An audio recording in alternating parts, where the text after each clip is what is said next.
Cody Ceci and Zach Smith? Cody has made a good improvement. He's a possibility for tomorrow, and Smitty was sore again today, so we pulled him back, and I would list him as doubtful for tomorrow. So there'll be a possibility of Cody. The biggest reflection will be how he feels in the morning. If he is feeling good and he's feeling like he can contribute in the game tomorrow night, then there's a good chance that he'll be in the lineup, but we won't know that until after the morning skate tomorrow.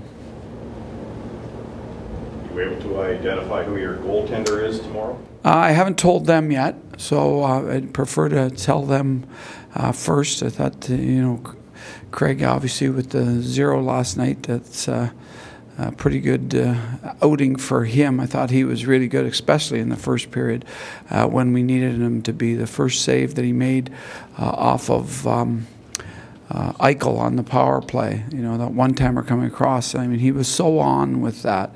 He made it look like an easy save, and it wasn't an easy save. It was a very hard save, and we actually grade our chances, and that would be graded as a B chance that he made look like it was just nothing shot.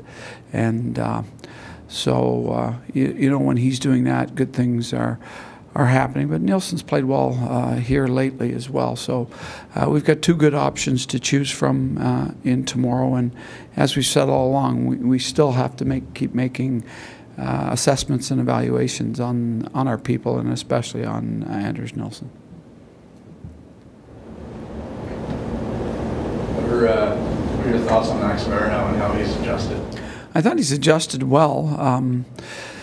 The first few games you play pretty much on the excitement and the energy around the excitement of being in the NHL and the newness of everything that's happening. But I think he's settled in. He's played some very good games when he has settled in. What I like about his game is that he's got very good speed. He shows his speed in a lot of different areas, especially in his support of the rush.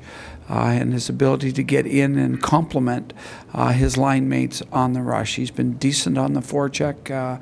He skates well on the back check. I like his second part of his game that I really like is his intelligence. Like, he's got very good vision. He sees the ice, and more importantly, he sees the play well. So that helps him in a lot of different areas. It helps him offensively to put himself in a position where he can be an effective teammate. And defensively, when you have good vision, you recognize and you anticipate where maybe the puck is going, and it allows you to get there a step sooner. I think the biggest part with any young player is that they learn that the competitiveness that they need and the strength that they need, you can make up for some of that with determination, but most of it has to come from training and actually seeing how strong people are in this league. And in talking with Max, I know that's one thing that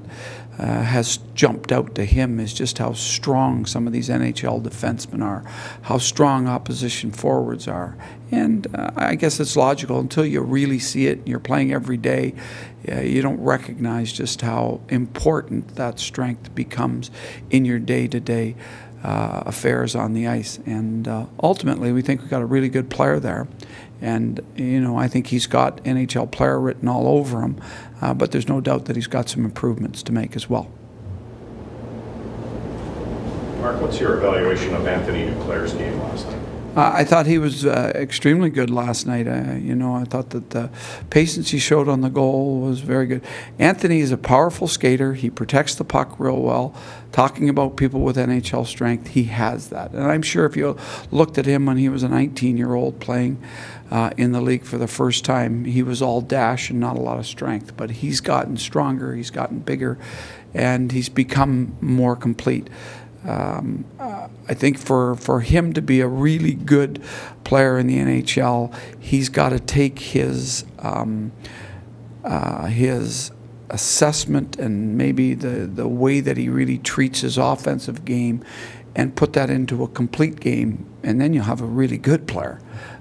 So I think that sky's the limit for a guy like Anthony. Sometimes it clicks in later for guys, and he's been carted around. I think we're his 5th team in the National Hockey League. So anytime you've had that kind of movement, that settling in process and that process of really making a home for yourself is delayed. And so, ultimately that's where I think Anthony is hoping that he gets to feel extremely comfortable, because I think he feels comfortable, but you want to have that comfort that maybe a player like Jean-Gabriel Pageau has, or Zach Smith has. Those guys that have been here for a number of years, and they know for the most part that they're going to be here. And again, that comes from being a trustworthy player. It comes from being a player that contributes. He's contributed in a lot of different places. He's scored in a lot of different places. But to add, those elements to his game, I think that's ultimately where everybody wants to see Anthony. And most of all, I think it's where Anthony wants to see himself. And that's ultimately when, in my experience, that's ultimately when players make that determination that that's how they're going to be as a player. You've been talking the last couple of weeks about allowed to be creative in the offensive zone, but you need to first be reliable for the exits. That's what you're talking about? Well, I think in a lot of times it's entries as well. Like, you can enter the zone and you get it over the blue line, but if you're getting it over the blue line, you get the puck knocked off your stick and it goes the other way. That's still, in a lot of ways, it's a turnover, and it's a risky play. We scored 2 goals last night because we got pucks down below the tops of the circles, and we were able now to be creative. The creativity that we were able to demonstrate there, and like there were ultimately very, very creative goals. The low to high play to Yaros, and the play that Yaros and Gibbons made, it was a really nice play. And then the second one was we entered the zone, we got it deep. Wolanin made the great cross ice pass, and so did Gibbons on that play. And so those types of things, they're examples of it, but you want creativity in the right spots. You want creativity coming out of your zone as long as the guys are moving their feet and they're not trying the risky pass out. So there's a little bit more ambiguity, I guess, in the defensive zone for how much creativity we want them to have. We certainly don't want them to just dumb it down and throw pucks out of the zone. We don't want them to just put pucks off the glass. We would much prefer if they kept their feet moving, and that our wingers are responsible enough that they're giving them outlets, that our centers giving them an option to make. And we really prefer if our creative defensemen who we have make stick-to-stick passes. That's always the nicest way to exit the zone. So those are areas that we talk about creativity in. And generally speaking, in that neutral zone area between the dots, that's an area where we want them to be much more straightforward and maybe give up a little bit of the creativity and be a little bit more predictable in those areas.